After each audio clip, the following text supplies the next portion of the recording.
আমরা আজকে সূরা আন-নাস থেকে, কোরআনুল কারীমের সর্বশেষ সূরা আন-নাস থেকে দেখব যে আল্লাহ তাআলার সাথে সম্পর্ক কি আমাদের, এবং এই সম্পর্ক বৃদ্ধির উপায়টা কি। প্রথম সম্পর্ক যদি আপনি খেয়াল করে দেখেন, আল্লাহ বলছেন কুল আউযু বিরাব্বিন নাস, বলুন আমি আশ্রয় প্রার্থনা করছি যিনি রব্বুন নাস, যিনি মানুষের প্রতিপালক, মানুষের রব। এই রব কথাটার অর্থ কি? রবের অনেকগুলো অর্থ আছে।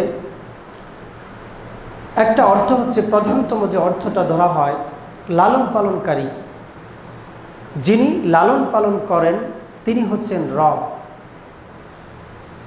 তো আপনি দেখবেন যে রব হচ্ছেন লালন পালনকারী।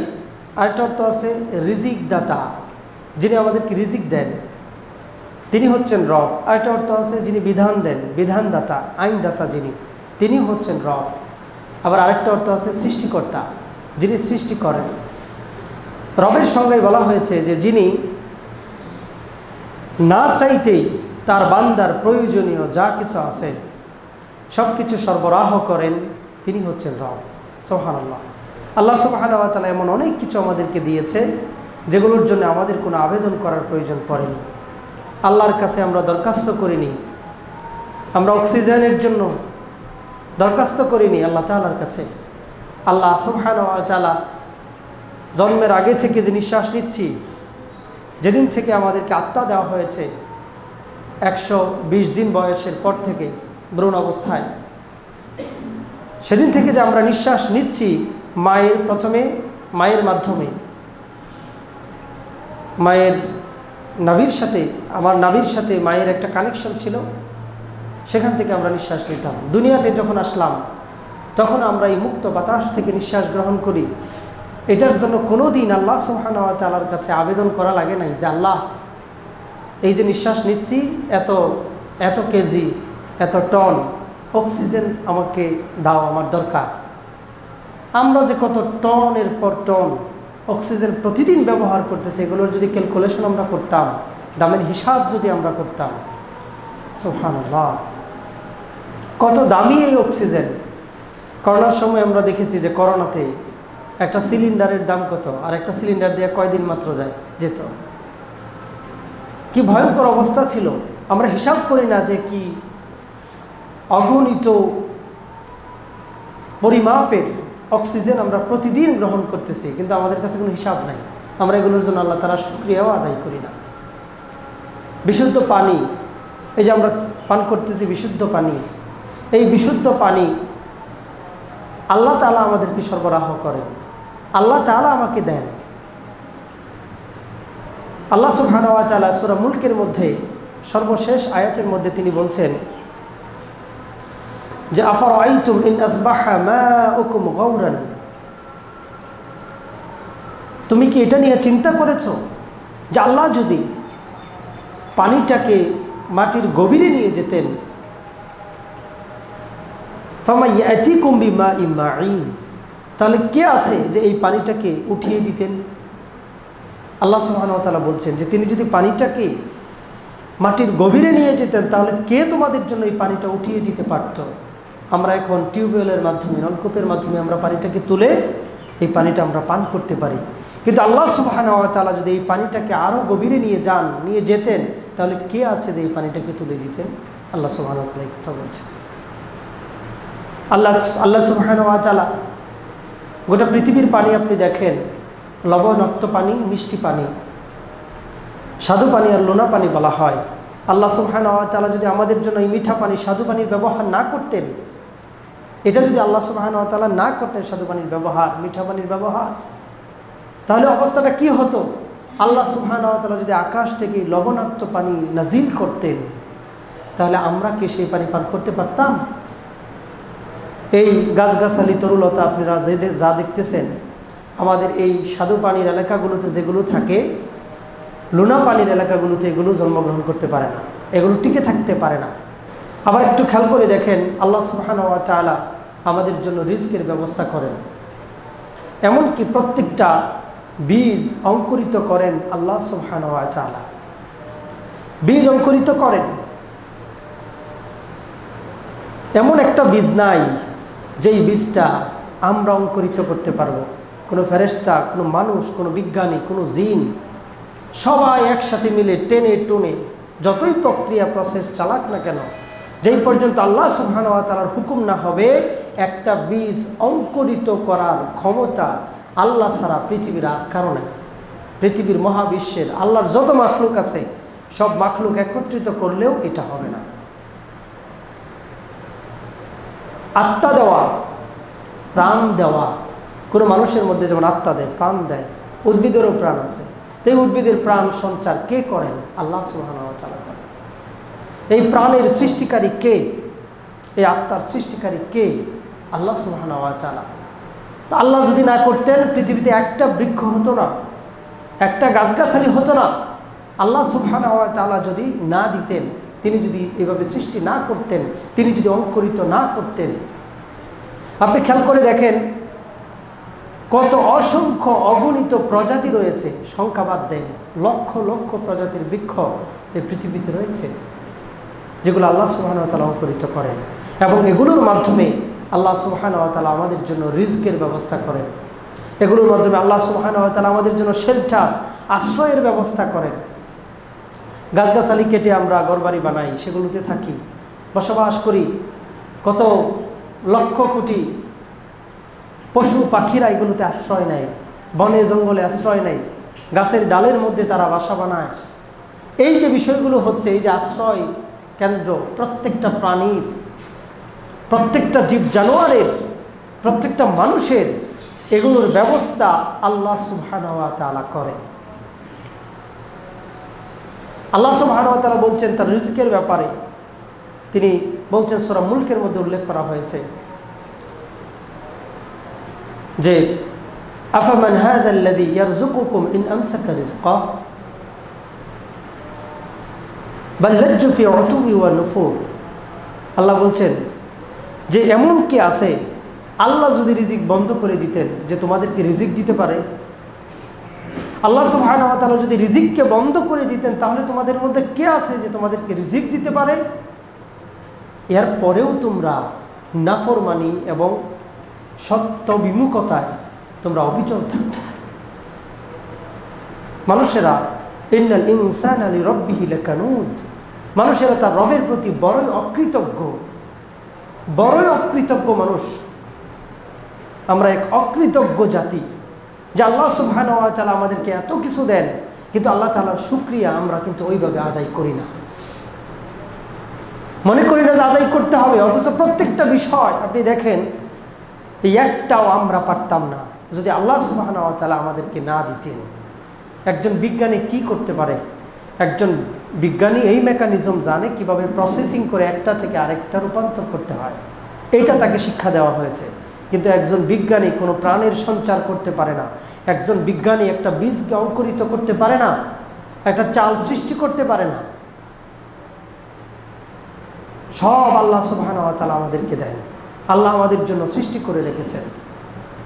যত রকমের সুস্বাদু খাবার আমরা খাই, যত ফল ফলাদি আমরা খাই, আপনি খেয়াল করে দেখেন এক একটা টেস্ট এক এক রকম। আল্লাহ সুবহানাহু ওয়া তাআলা এই রুচিবোধ আমাদের মধ্যে দিয়েছেন, এই রুচি আমাদেরকে দিয়েছেন, রুচি আমাদেরকে দিয়েছেন, এবং সাথে সাথে তিনি ভিন্ন রকমের ফল ফলাদি তিনি তৈরি করেছেন, মাছ, গোশত, হরেক রকমের, এগুলো আমাদের জন্য তিনি সৃষ্টি করেছেন, এগুলো আল্লাহ করেছেন। আমরা যদি এইভাবে চিন্তা করতাম, তাহলে তো প্রত্যেকটা ধাপে ধাপে প্রত্যেকটা বিষয়ে শুকরিয়া আদায় করে তো শেষ করা যাবেই না। শুকরিয়া আদায় করতাম আমরা এইভাবে ফিল করি না, আমরা কখনো এইভাবে চিন্তা করি যে আল্লাহ সুবহানাহু ওয়া তাআলা আমাদের এই লালন পালনের দায়িত্ব নিয়েছেন, রিজকের দায়িত্ব নিয়েছেন। খেয়াল করেন একটা বিষয়, পৃথিবীর বিভিন্ন অঞ্চলের মধ্যে বিভিন্ন রকমের পশু পাখি বসবাস করে। শীত প্রধান দেশ, আবার গরম প্রধান দেশ। দুই দেশের পশু পাখিদের বসবাসের মেকানিজম, বসবাসের ধরন একরকম না, এবং তাদের যে ফিজিক্যাল স্ট্রাকচার দেওয়া হয়েছে এগুলো একরকম না। আমাদের দেশের গাছগাছালি আর গরম প্রধান দেশের যে গাছগাছালি, এগুলোর স্ট্রাকচার একরকম না, ভিতরে বাহিরে নানান ধরনের পরিবর্তন আছে। এগুলো চাইলে আমরা করতে পারবো না, আল্লাহই করে দিয়েছেন। খেজুর গাছ সৌদি আরবে যেমন হবে বাংলাদেশে তেমন হবে না। খেজুর গাছের কাঁটাগুলো দেখবেন লম্বা লম্বা কাঁটা আছে, এগুলো মূলত রূপান্তরিত পাতাগুলো এরকম কাঁটাতে পরিণত হয়েছে। কেন? কারণ হচ্ছে ওইটা গরম প্রধান দেশ, পানির অভাব আছে। তো এই পানির অভাবের কারণে পানি যে একটা মেকানিজম আছে ভিতর থেকে, ট্রান্সপাইরেশন বলে, যে পানিটা বের হয়ে পাতা দিয়ে বের হয়ে যায়। পাতার মধ্যে অসংখ্য ছিদ্র আছে, এই ছিদ্র দিয়ে পানিটা বের হয়ে যায়। তো পানিটা যদি বের হয়ে যায় তাহলে গাছটা পানি শূন্যতায় পড়ে যাবে। আর এই কারণে আল্লাহ সুবহানাহু ওয়া তাআলা তার এই পাতাটাকে কাঁটায় পরিণত করে ছিদ্রগুলো বন্ধ করে দিলেন, সুবহানাল্লাহ, যাতে সে ওইখানে টিকে থাকতে পারে। ওই খেজুর গাছটা যাতে অল্প পানিতে টিকে থাকতে পারে, একটা মরুভূমি এলাকার মধ্যে এই মেকানিজম আল্লাহ সুবহানাহু ওয়া তাআলা তাকে দিয়ে দিলেন। আপনি দেখবেন যেগুলো লোনা পানির অঞ্চলে, বিশেষ করে উপকূলবর্তী এলাকার মধ্যে যে গাছগাছালিগুলো থাকে, এগুলোর শ্বাসমূল আছে। এটা একটা মেকানিজম তাদের টিকে থাকার জন্য।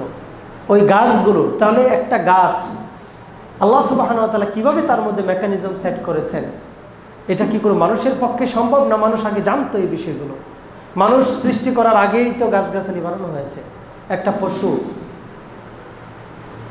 দেখবেন, শীত প্রধান দেশে যে পশুগুলো থাকে এগুলোর লোম হচ্ছে অনেক লম্বা লম্বা। তারা এই বরফযুক্ত এলাকায়, বরফ পড়ছে এরকম এলাকাগুলোতে তারা থাকতে পারে। আল্লাহ তাআলা তাদের শরীরকে উষ্ণ রাখার জন্য একটা মেকানিজম দিয়ে দিলেন, সুবহানাল্লাহ। এভাবে করে প্রত্যেকটা সৃষ্টি জগতের জন্য, প্রত্যেকটা সৃষ্টির জন্য তিনি হচ্ছেন রব। তিনি শুধু মানুষের রব না, তিনি প্রত্যেকটা সৃষ্টির রব। কিন্তু মানুষ হচ্ছে তার প্রতি অকৃতজ্ঞ, আর সবাই তার প্রতি কৃতজ্ঞ। ইন্নাল ইনসানা লিরাব্বিহি লাকানুদ। মানুষেরা হচ্ছে বড়ই অকৃতজ্ঞ তার রবের প্রতি। আর সবাই, ইচ্ছাই হোক অনিচ্ছাই হোক, সবাই আল্লাহ সুবহানাহু ওয়া তাআলার তাসবিহ পাঠ করছে, তাসবিহ গণনা করছে, সবাই তাসবিহ পড়ছে, সবাই আল্লাহর প্রতি অনুগত। আপনি দেখেন এই যে সৌর জগতের সিস্টেম আল্লাহ সুবহানাহু ওয়া তাআলা আমাদেরকে দিলেন। যদি আমাদেরকে অন্ধকারে রেখে দিতেন, আমরা কিভাবে পথ চলতাম? এই যে সৌরশক্তি ব্যবহার করে দুনিয়াতে অনেক এইরকম শক্তির উৎসই হচ্ছে সূর্য। এই সূর্যকে আল্লাহ সুবহানাহু ওয়া তাআলা সৃষ্টি করলেন, আমাদের উপকারী করে দিলেন, সুবহানাল্লাহ। পুরো সিস্টেমটাই কত উপকারী আমাদের জন্য। তো এইভাবে করে আল্লাহ সুবহানাহু ওয়া তাআলা হচ্ছেন আমাদের রব, রব্বুন নাস, মানুষের রব, সকল কিছুর রব তিনি। তো আল্লাহ সুবহানাহু ওয়া তাআলার সাথে আমাদের এক নম্বর সম্পর্ক হচ্ছে তিনি হচ্ছেন আমাদের রব। তিনি আমাদেরকে রিজিক দেন, তিনি আমাদেরকে জীবন মৃত্যু দেন, তিনি আমাদেরকে লালন পালন করেন, প্রতিপালন করেন। এই বিষয়গুলো আমাদেরকে মাথায় রাখতে হবে, এক নম্বর পয়েন্ট। দুই নম্বর পয়েন্ট হচ্ছে মালিকিন নাস, তিনি হচ্ছেন মানুষের রাজা। এই শব্দটা শুনতে কেমন লাগে? রাজা তো মানুষের মধ্যে থেকে মানুষের হয়। সূরা আল বাকারার মধ্যে আপনারা যে শব্দটা পড়েছেন, এটা হচ্ছে মালিকি ইয়াউমিদ্দিন। মালিকি ইয়াউমিদ্দিন, মালিক মানে হচ্ছে মালিক, কোনো কিছু অধিকারে থাকা। তিনি প্রতিফল দিবসের মালিক। কিন্তু যখন বলা হয়েছে মালিকিন নাস, এই যে মালিক শব্দটার, মালিক শব্দের মধ্যে একটা আলিফ আছে মাঝখানে, দুটোর মধ্যে একটু পার্থক্য আছে। পার্থক্য হচ্ছে এই মালিক শব্দটা হচ্ছে মুলক থেকে, যেমন সূরা মুলক আছে, রাজত্ব। তো আল্লাহ সুবহানাহু ওয়া তাআলা বলছেন যে তিনি মানুষের রাজা। মানুষের রাজা মানে রাজা যে কথা বলে প্রজারা এই কথা শুনতে বাধ্য। আল্লাহ সুবহানাহু ওয়া তাআলা তিনি যে নির্দেশনা দিচ্ছেন, তিনি যে হুকুম দিচ্ছেন, এই হুকুম মানুষ মানতে বাধ্য। এটা হচ্ছে মালিকিন নাস। তিনি মানুষদেরকে শাসন করবেন, তার আইন অনুযায়ী চলবে, তার হুকুম অনুযায়ী চলবে, তার নির্দেশ অনুযায়ী মানুষেরা চলবে। এটা হচ্ছে মালিকিন নাস, যে তিনিই মানুষের রাজাধিরাজ। এখন আমরা অন্য কাউকে রাজা মেনে বসে আছি, আমরা অন্য কারো হুকুম মেনে বসে আছি আল্লাহ ছাড়া। নাউজুবিল্লাহ, আল্লাহ আমাদেরকে হেফাজত করুন। আল্লাহ সুবহানাহু ওয়া তাআলা যে হুকুম আমাদেরকে দিয়েছেন সেই হুকুমটা আমাদেরকে পালন করতে হবে। 3 নম্বর পয়েন্ট, ইলাহিন নাস, তিনি হচ্ছেন মানুষের ইলাহ। মানুষের ইলাহ হচ্ছেন আল্লাহ সুবহানাহু ওয়া তাআলা। আমরা কালিমা তাইয়্যিবার মধ্যে সাক্ষ্য দেই বা কালিমা শাহাদাতের মধ্যে আমরা সাক্ষ্য দেই, আমরা বলি লা ইলাহা ইল্লাল্লাহ, আল্লাহ ছাড়া কোনো ইলাহ নাই। এটার অর্থ কি? এটার অর্থ অনেকেই বলছেন যে এইভাবে যে লা মা'বুদা বিহাক্কিন ইল্লাল্লাহ, আল্লাহ ছাড়া সত্যিকারের কোনো উপাস্য নাই, ইবাদত পাওয়ার যোগ্য আর কেউ নাই, এটা বোঝানো হয়েছে। লা ইলাহা ইল্লাল্লাহ, আল্লাহ ছাড়া অন্য কেউ ইবাদত পেতে পারে না, তিনি হচ্ছেন আমাদের ইবাদত পাওয়ার একমাত্র যোগ্য সত্তা। কারণ কি? কারণগুলো তিনি আগে বর্ণনা করেছেন যে আমি রিজিক দেই তোমাদেরকে, জীবন দেই আমি, রিজিক দেই আমি, তোমাদেরকে বসবাসের উপযোগী করে দিয়েছি পৃথিবী আমি, তোমাদের জন্য আমি সব কিছুর ব্যবস্থা করি। তাহলে ইবাদতটা তোমরা আরেকজনের করবা কোন যুক্তিতে, কোন কারণে? একজন মানুষ আরেকজন মানুষকে কি দিতে পারে? একটা সমাজ একজন মানুষকে কি দিতে পারে? এই যে ইহুদি খ্রিস্টানরা আমাদের উপর অনেক আইন চাপিয়ে দিয়েছে, অনেক মানুষ সেগুলোকে মেনে নিয়েছে। বাংলাদেশের ইহুদি খ্রিস্টানরা আমাদেরকে কি দিতে পারে? আমরা মনে করি আমাদেরকে শেল্টার দিবে, এই দিবে, ভিসা দিবে, আমরা সেখানে থাকতে পারবো, ইত্যাদি ইত্যাদি নানান বিষয়। এই কারণে তাদের আইন আমরা মানতে বাধ্য হয়ে পড়েছি একরকম। এগুলো উচিত না। একজন মানুষ আল্লাহ ছাড়া অন্য কারো আইন মানবে না, একজন মানুষ আল্লাহ ছাড়া আর কারো ইবাদত করবে না। তো সব কিছু যখন আল্লাহ তাআলাই আমাদেরকে দেন, তাহলে ইবাদত অন্য কেউ পাবে কেন?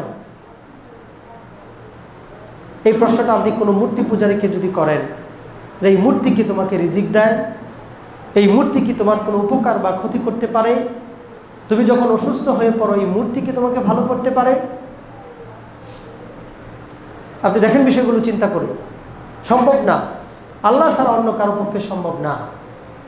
অতএব যেহেতু আল্লাহ তাআলাই সব কিছু আমাদের জন্য করেন, তাহলে ইবাদতটাও কেবল তিনিই পাওয়ার যোগ্য। এই কারণে আল্লাহ সুবহানাহু ওয়া তাআলা রাব্বুন নাস, মালিকুন নাস, এরপরে তিনি বলতেছেন যে ইলাহুন নাস, তিনি হচ্ছেন মানুষের জন্য ইলাহ। তো এই মানুষের ইলাহ মানে মানুষের ইবাদত পাওয়ার যোগ্য কেবলমাত্র তিনি। এই কথাটা আমাদেরকে মাথায় রাখতে হবে। আল্লাহ সুবহানাহু ওয়া তাআলা সূরা যারিয়াতের 56 নম্বর আয়াতে ঘোষণা করেছেন, ওমা খলাকতুল জিন্না ওয়াল ইনসা ইল্লা লিয়াবুদুন, মানব জাতিকে এবং জিন জাতিকে কেবল আমার ইবাদতের জন্য সৃষ্টি করেছি। তাহলে আল্লাহ সুবহানাহু ওয়া তাআলার সাথে আমাদের যে সম্পর্ক, এই সম্পর্কটা আমরা বুঝতে পারলাম। 3 ধরনের সম্পর্ক। তিনি হচ্ছেন আমাদের রব, তিনি হচ্ছেন আমাদের মালিক, আর তিনি হচ্ছেন আমাদের ইলাহ। তিনি আমাদের লালন পালনকারী, তিনি আমাদের রিজিক দাতা, জন্মদাতা, মৃত্যুদাতা, জীবনদাতা, মৃত্যুদাতা। এরপরে তিনি হচ্ছেন আমাদের রাজা, যার আইন কানুন আমরা মেনে চলব, আর তিনি হচ্ছেন আমাদের ইবাদত পাওয়ার যোগ্য। যত ইবাদত আমরা করব সব কিছু আল্লাহ তাআলার জন্য করব। এখন এই রবের সাথে আমাদের সম্পর্কটা আমরা বৃদ্ধি করব কিভাবে?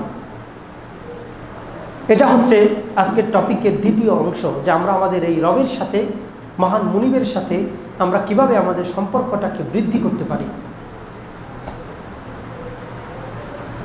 আল্লাহর সাথে সম্পর্ক বৃদ্ধির উপায়গুলো অনেক বিশেষজ্ঞগণ অনেকভাবে বর্ণনা করেছেন। আমি কিছু বিষয় আপনাদের সামনে উপস্থাপন করার চেষ্টা করব, যাতে করে বিষয়গুলো বুঝতে সহজ হয়। 1 নম্বরে, রবকে চিনতে হবে।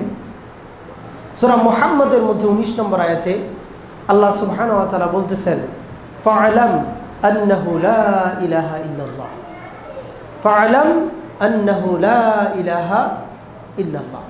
1 নম্বর বিষয় হচ্ছে যে তোমরা জেনে নাও, তোমরা জ্ঞানার্জন করো লা ইলাহা ইল্লাল্লাহ।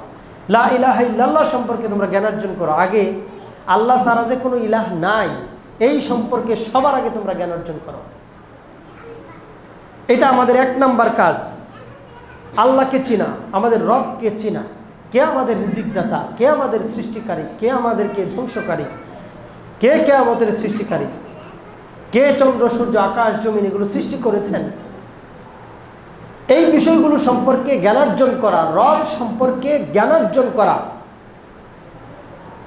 বিশেষভাবে কোরআন এবং হাদিস অধ্যয়নের মাধ্যমে সরাসরি আল্লাহ সুবহানাহু ওয়া তাআলা সম্পর্কে জ্ঞানার্জন করা। অধিকাংশ মানুষেরা মুসলমানদের মধ্য থেকেও তারা আল্লাহ তাআলার আনুগত্য এই কারণে করে না যে আল্লাহ সুবহানাহু ওয়া তাআলাকে তারা ভালোভাবে চিনতে পারে নাই, আল্লাহকে বুঝতে পারে নাই। অধিকাংশ মানুষ যদি আল্লাহ সুবহানাহু ওয়া তাআলাকে চিনত তাহলে আল্লাহ থেকে এত দূরে থাকার কোনো কারণ থাকতে পারে না। এই কারণে আল্লাহ সুবহানাহু ওয়া তাআলাকে জানার জন্য, বোঝার জন্য, চেনার জন্য কোরআন এবং হাদিসকে সরাসরি অধ্যয়ন করা, অত্যন্ত কৌশল করে আমাদেরকে এই জায়গাটা থেকে বহু দূরে সরিয়ে দেওয়া হয়েছে। আপনি যদি সাহাবায়ে কেরাম রাদিয়াল্লাহু আনহুম আজমাইন তাদের জীবনী, তাদের ইতিহাস যদি আপনি পড়েন, দেখবেন তারা সবার আগে তাদের বাচ্চা কাচ্চাদেরকে আল্লাহ তাআলার যে গুণবাচক নামগুলো রয়েছে সেই নামগুলো শিক্ষা দিতেন। আল্লাহ তাআলার যে গুণবাচক নামগুলো রয়েছে, তিরমিজির হাদিসের মধ্যে এসেছে, আল্লাহ নবী সাল্লাল্লাহু আলাইহি ওয়াসাল্লাম বললেন যে কেউ যদি এই গুণবাচক নামগুলোকে মুখস্থ করে তার প্রতিদান হচ্ছে জান্নাত। সুবহানাল্লাহ, জান্নাত। কেন? কারণ হচ্ছে এটা শুধুমাত্র মুখে মুখস্থ বিষয়টা এমন নয়, বরং এই নামগুলো এবং গুণগুলো যখন অধ্যয়ন করবে, স্টাডি করবে, যখন জানবে যে আল্লাহ হচ্ছেন রহমান, আল্লাহ হচ্ছেন রহিম, আল্লাহ হচ্ছেন মালিক ইয়াউমিদ্দিন, আল্লাহ হচ্ছেন আর রাজ্জাক, এই বিষয়গুলো যখন সে জানবে, দেখেন আল্লাহ তাআলার এই গুণবাচক নামগুলোর মধ্যে ইসলামের পুরো সিলেবাসটাই আল্লাহ সুবহানাহু ওয়া তাআলা ঢুকিয়ে দিয়েছেন। তো বাচ্চাদের পড়ালেখা শুরু হতো সাহাবীদের বাচ্চাদের এখান থেকে, জাসমা ও সিফাত যেগুলো রয়েছে, গুণবাচক নাম যেগুলো রয়েছে আল্লাহ সুবহানাহু ওয়া তাআলার, সেখান থেকে। আজকে আমাদের ছেলেরা আল্লাহ সম্পর্কে জ্ঞানার্জন করা তো দূরের কথা, যদি বলা হয় যে আল্লাহ সম্পর্কে কোরআনে কি বলা আছে, হাদিসে কি বলা আছে, একটা আয়াত পর্যন্ত বলতে পারবে না। আমাদের ছেলেরা পড়ালেখা করতেছে, আমাদের মেয়েরা পড়ালেখা করতেছে, শিক্ষিত হচ্ছে, বড় বড় ডিগ্রি তারা দেশ এবং বিদেশ থেকে জোগাড় করতেছে, নিয়ে আসতেছে, বড় বড় চাকরি করতেছে, কিন্তু তাদের এই সময়টাতে 24 বছর পড়ালেখা, এই সময়টাতে 24টা হাদিস পড়ে নাই। 24 বছর পড়ালেখায় 24টা আয়াত তারা মুখস্থ করে নাই। আল্লাহ তাআলার গুণবাচক নাম যে কয়টা আমরা সূরা আল ফাতিহা আর কয়েকটা সূরার মধ্যে জানি, এই কয়টাই, এরপরে আর অধ্যয়ন করার, স্টাডি করার প্রয়োজনীয়তা বোধ করি নাই। আল্লাহ আমাদেরকে হেফাজত করুন। অথচ সবার আগে আল্লাহ সুবহানাহু ওয়া তাআলা সম্পর্কে জ্ঞানার্জন করতে বলা হয়েছে, আমরা এটা করব। যদি আল্লাহ সম্পর্কে আপনি জ্ঞানার্জন নাই করেন, তাহলে আল্লাহকে যদি আপনি না চিনেন, তাহলে তার সাথে সম্পর্ক বৃদ্ধি করবেন কিভাবে? আগে আল্লাহ তাআলাকে চিনতে হবে, জানতে হবে, বুঝতে হবে। এরপরে আপনি দেখেন যে আল্লাহ সুবহানাহু ওয়া তাআলাকে না চিনার কারণে অনেক মানুষ অনেক রকমের ধারণা আল্লাহ সুবহানাহু ওয়া তাআলা সম্পর্কে পোষণ করে, অনেক ধরনের ধারণা। এগুলো আকীদার চ্যাপ্টারে বিস্তারিত আরো আলোচনা করা যাবে ইনশাআল্লাহ। তবে সবার আগে আমাদেরকে যে কাজটা করতে হবে, সেই কাজটা হচ্ছে আল্লাহ তাআলাকে জানতে হবে, ইসলাম সম্পর্কে জানতে হবে। কোত্থেকে? সরাসরি কোরআন এবং হাদিস অধ্যয়ন করার মাধ্যমে। এটা হচ্ছে আল্লাহ তাআলার সাথে সম্পর্ক বৃদ্ধির একটা অন্যরকম উপায়। আপনি যদি এই কাজগুলো না করেন, আল্লাহ তাআলাকে যদি না চিনেন, না জানেন, তাহলে তার সাথে সম্পর্ক বৃদ্ধি করতে পারবেন না। আবার সরাসরি কোরআন হাদিসের সাথে যদি আপনার সম্পর্ক না থাকে, এক একজন আল্লাহ সম্পর্কে এক এক রকমের সংজ্ঞা আপনার সামনে উপস্থাপন করবে, তখন আপনি আরো বড় বিকায়দায় পড়বেন। এই কারণে সরাসরি কোরআন এবং হাদিস অধ্যয়নের মাধ্যমে আল্লাহ তাআলাকে চেনার জন্য চেষ্টা করতে হবে, আল্লাহ সম্পর্কে জ্ঞানার্জন করতে হবে। এটা 1 নম্বর কাজ। কাফের এবং আমাদের মধ্যে পার্থক্যটাই হচ্ছে, কাফেরেরা জানে না সত্যিকারের রবকে। এই যে যারা মূর্তি পূজা করতেছে, যারা পাথর পূজা করতেছে, যারা চন্দ্র পূজা করতেছে, যারা সূর্য পূজা করতেছে, এরা কি আসলে জানে? এরা কি মূল রব, আসল রবকে আল্লাহকে, এটা কি তারা চিনতে পেরেছে? একটা হিন্দুর ছেলে, একটা খ্রিস্টানের ছেলে আর একটা মুসলমান ছেলের মধ্যে পার্থক্যটা কোন জায়গায়? পার্থক্যটা হচ্ছে জ্ঞানগত পার্থক্য। তারা পূজা করতেছে, ইবাদত করতেছে, কিন্তু মূর্তির পূজা করতেছে। আর আমরা বলতেছি না না না, মূর্তি পূজা শিরক। মূর্তি তো আসল আল্লাহ না, মূর্তি আল্লাহ না, তাও তারা মূর্তি পূজা করতেছে। বিষয়গুলো আপনি খেয়াল করে দেখেন। এর কারণ হচ্ছে তারা সত্যিকারের রবকে তারা চিনতে পারে নাই। এটা হচ্ছে তাদের ব্যর্থতার মূল জায়গা। একজন কাফেরের সাথে আমাদের পার্থক্য হচ্ছে ইলম, জানা আর না জানা। এখন আপনি একজন মুসলমান হওয়ার পরেও যদি আপনি আপনার রবকে না জানেন, আপনি আপনার রবকে না চিনেন, তাহলে একজন কাফেরের সাথে মৌলিক কি পার্থক্য আছে?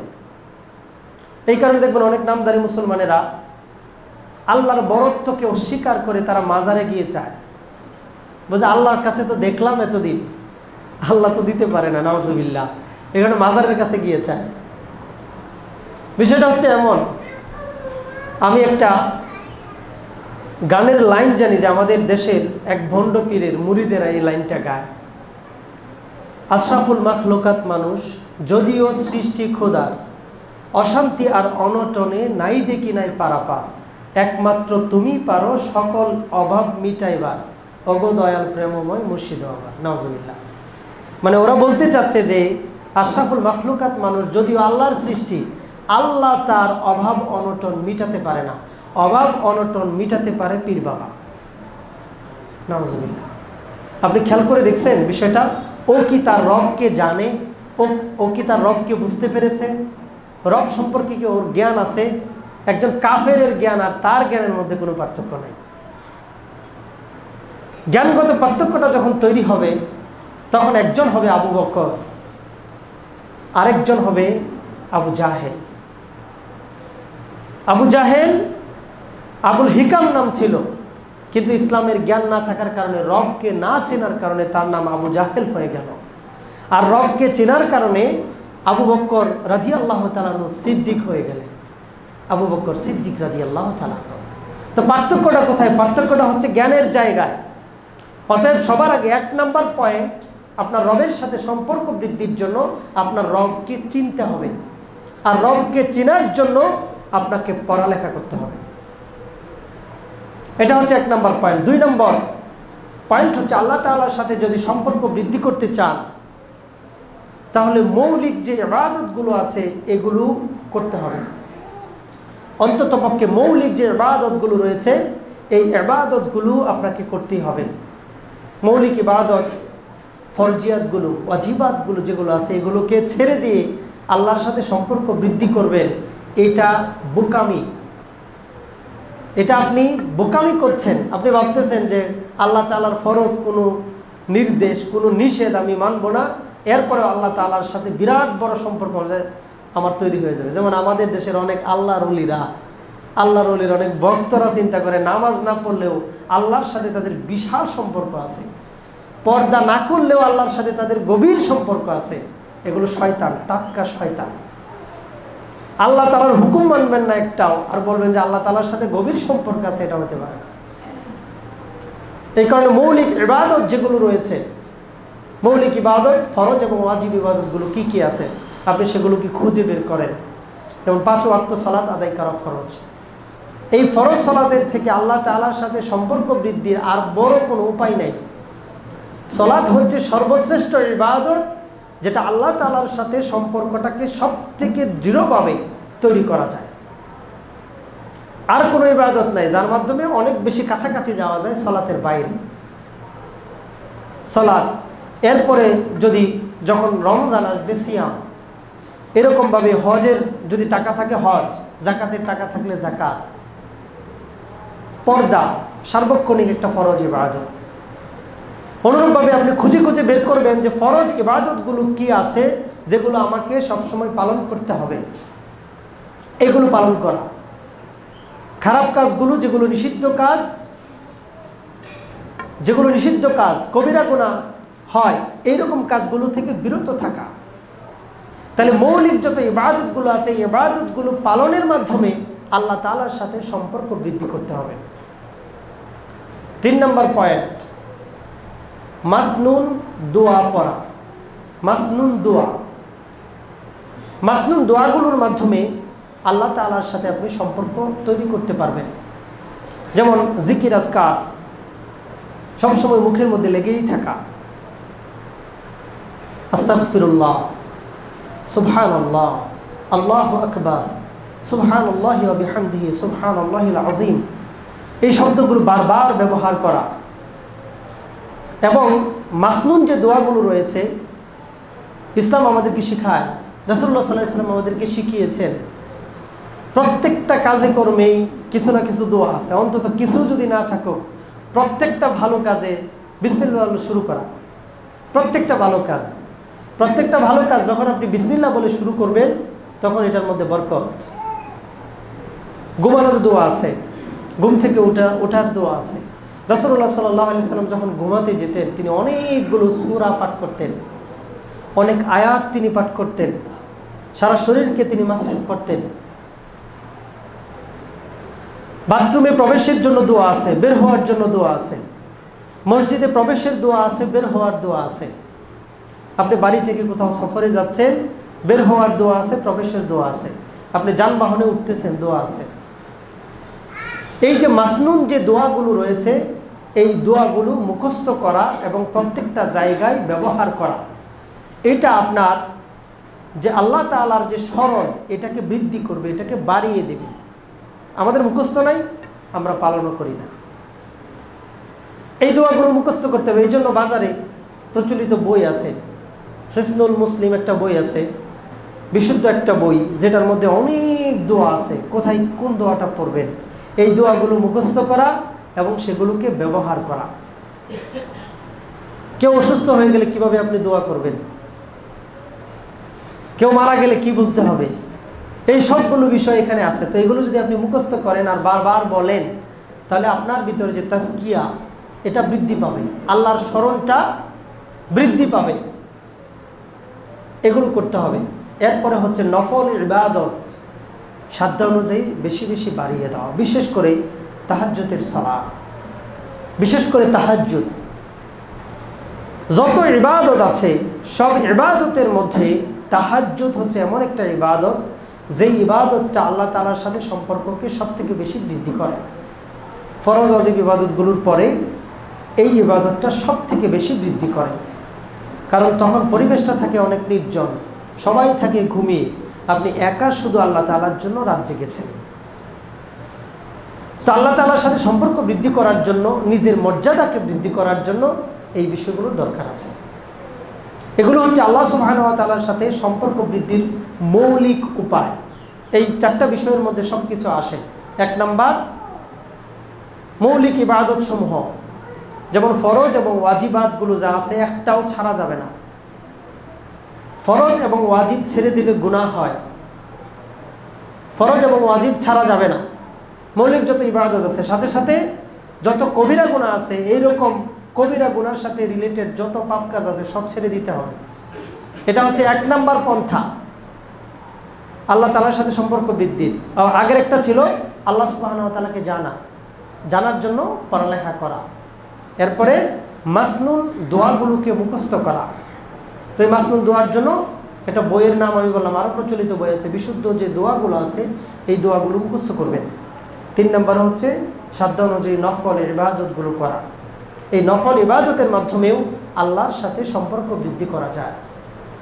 আপনি একটা বিষয় খেয়াল করে দেখেন, আপনার কোনো বিপদে, কোনো বালা মুসিবতে পৃথিবীর কেউ নাই যে আপনাকে সাহায্য করতে পারে আল্লাহ ছাড়া। আপনি যখন মারা যাবেন কেউ সাহায্য করতে পারবে না, আপনি যখন কবরে যাবেন কেউ সাহায্য করতে পারবে না, আপনি যখন হাসরে যাবেন কেউ সাহায্য করতে পারবে না। জান্নাত এবং জাহান্নামের ফয়সালা তো কেবল তিনিই দিবেন।